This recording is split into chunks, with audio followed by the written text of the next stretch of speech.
Welcome to Chills with Chas.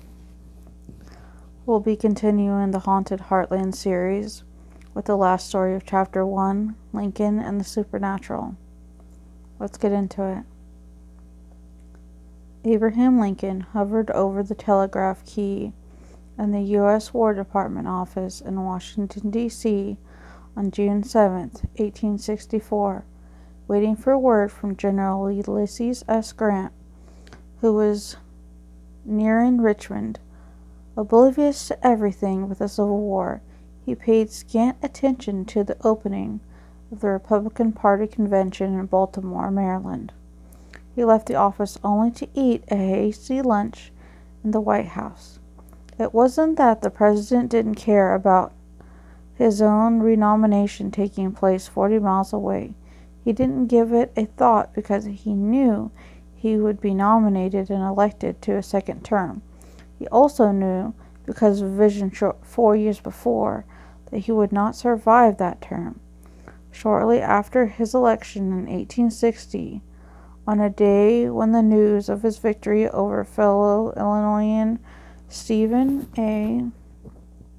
Douglas was still being transmitted to his private office in Springfield, Illinois, Lincoln retreated to his quarters to rest. He sprawled his lanky frame on a settee near a bureau topped by a large mirror. As he caught his reflection in the glass, he saw the nearly full-length image of himself.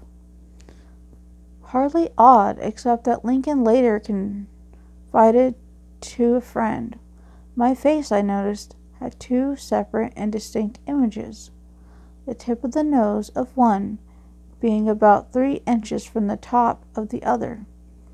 I was a little bothered, perhaps startled, and got up and looked into the glass.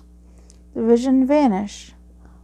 On laying down again, I saw it a second time, plainer, if possible, than before, and then I noticed that one of the faces was a little paler, about 5 shades than the other. I got up, and the thing melted away, and in the excitement of the hour I forgot all about it. Nearly, but not quite, for the thing once in a while came up and gave me a little pang, as if something had happened. When I went home that night, I told my wife about it, and a few days afterward I made the experiment again, when sure enough, the thing came again. Each time Lincoln tried to reproduce the image in his Springfield home, he succeeded. His wife, Mary Todd Lincoln, never saw it, but was deeply troubled by the story. Claiming to have the gift of prophecy, she felt she knew the significance of the image. The healthy, vigorous face she saw was her husband's real face, and indicated that the president would serve out his first term. The paler, ghost-like image, however, was a sign that he would be renominated for a second term, but he would not live to see its conclusion. Lincoln apparently dismissed the entire episode as an optical illusion caused by imperfection in the mirror, or his own nervousness over the election. Even so, he seemed preoccupied on the day of the 1864 Republican convention, and unmindful of the political events taking place.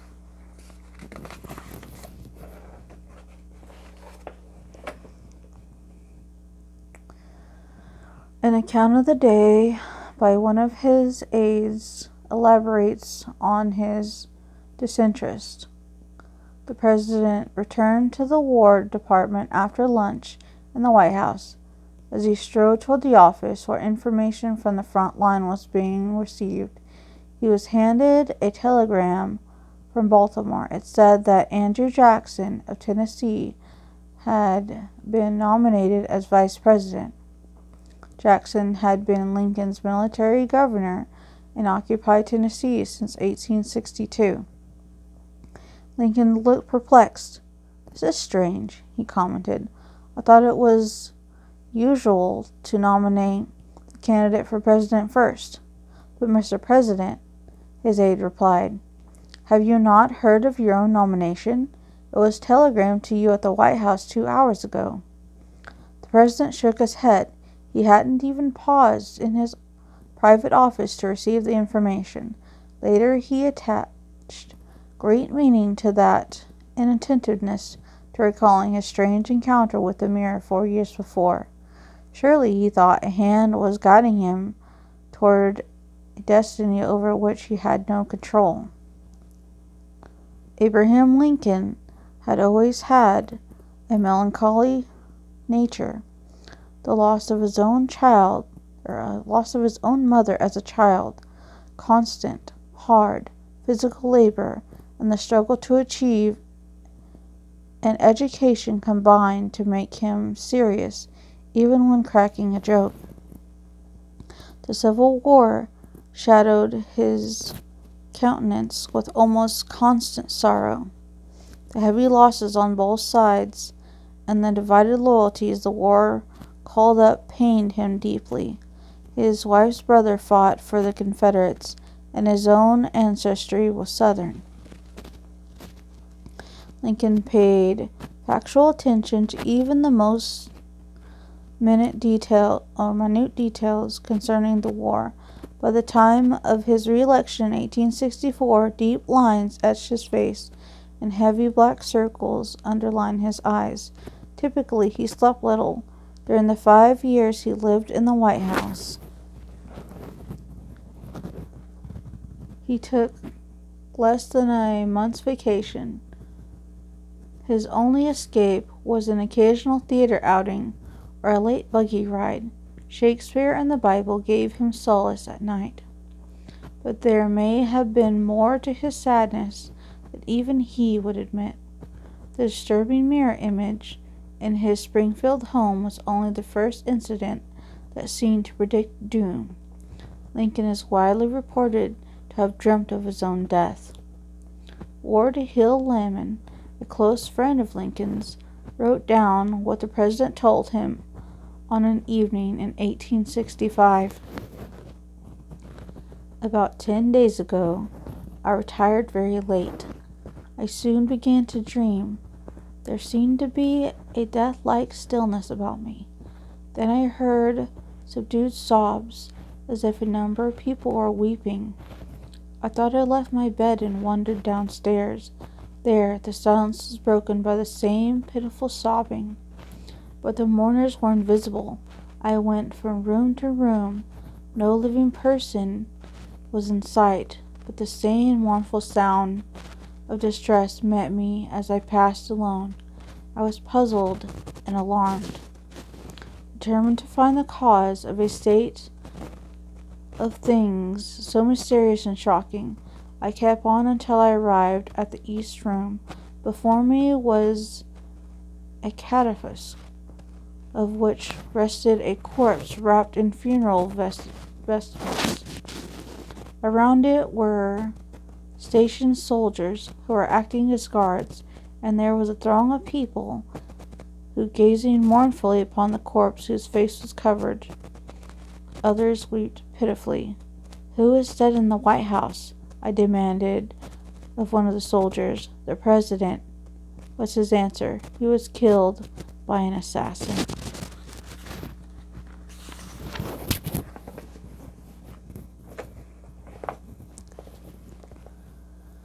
Abraham Lincoln began even more distressed during April 1865.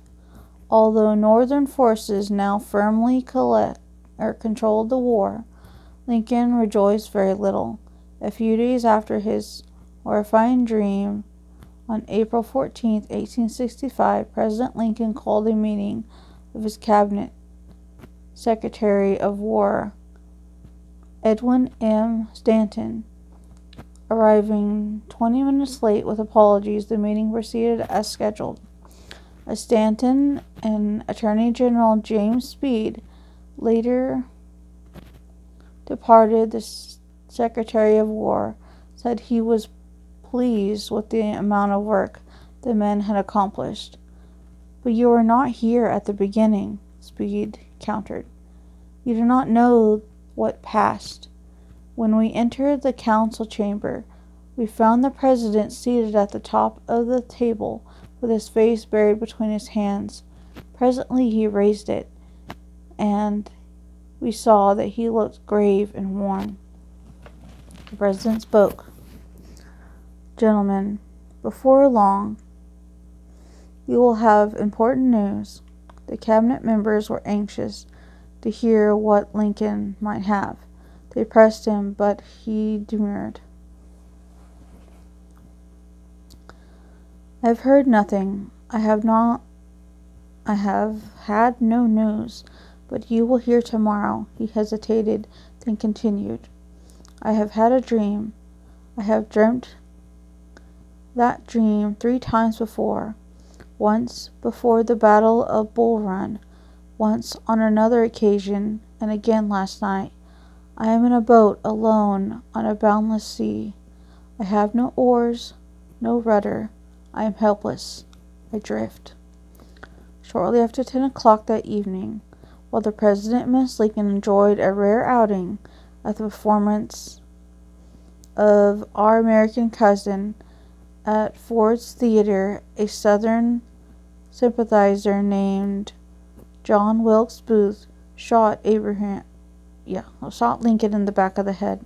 The president died at 7:22 the next morning, April 15, 1865. It was the anniversary of the Southern assault on Fort Sumter, the opening salvo of the Civil War. A train bore Lincoln's body home to Springfield. The legend tells that even afterwards, on the anniversary of that sad journey, 2 ghost trains steam along the rails.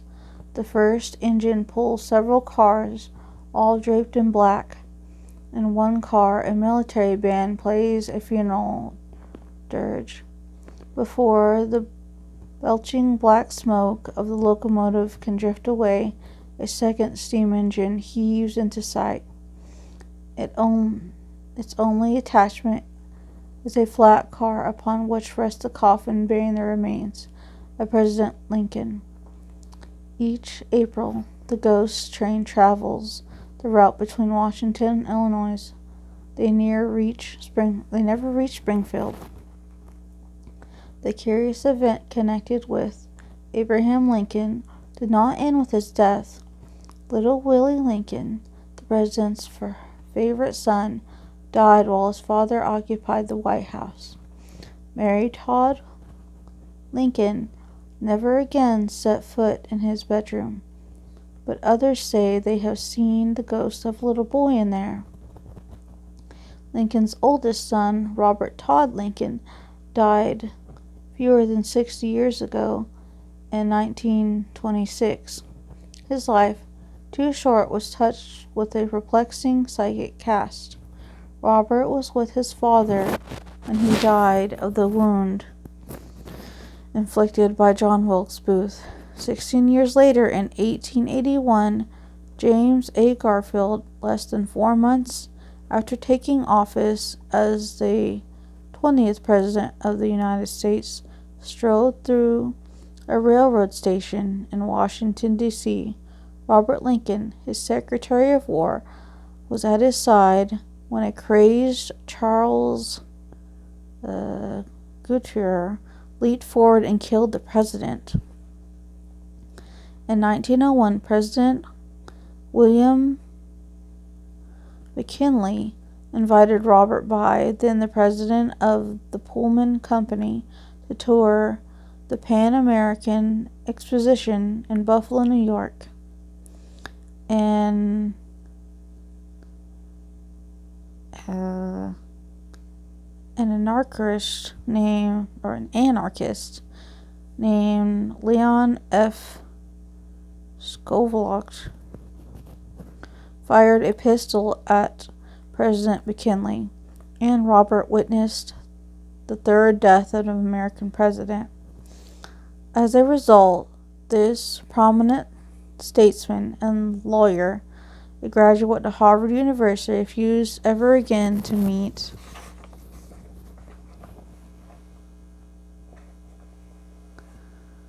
or associate with a president. Although he had many invitations, Robert refused them all. He said he was a curse. In the years since then, several presidents and visiting dignitaries have encountered Lincoln's ghost in the White House. During the 13 years Frederick G. Roosevelt lived there, his wife Eleanor often felt the presence of the great emancipator. She used his former bedroom as a study. As she wrote, Miss Roosevelt said she sometimes sensed someone watching her. Even when she turned and found no one, she believed Lincoln was with her in the room. A young clerk who worked in the White House during Franklin Roosevelt's first term in office said she saw Lincoln's ghost sitting on his own bed, pulling on his boots. Queen Wilhelmina of the Netherlands spent a night in the White House during Roosevelt's presidency. She reported that a knock brought her out of bed to answer the door. The ghost of Lincoln stood staring at her from the hallway. Lincoln seemed to prefer knocking on doors. Presidents from Theodore Roosevelt to Harriet Hoover and Harry Truman all said they heard mysterious rappings, often at their bedroom doors. And then there is that certain window in the Oval Office. From that portal, Lincoln would gaze toward the distant Virginia battlefield. Miss Calvin Coolidge said she saw his ghost standing there on several occasions, his hand clutched tightly behind his back, his attention focused on the bloody bloody fields across the Potomac. Alrighty, well, that is the end of chapter 1. Thank you for listening. If you would like me to continue to chapter 2, if I could get at least 5 likes on this video, I'll continue reading. Thank you so much for having me read chapter 1 with you. And it'll be up to you whether we continue chapter 2. Thank you so much for listening again, and I will hopefully read for you next time.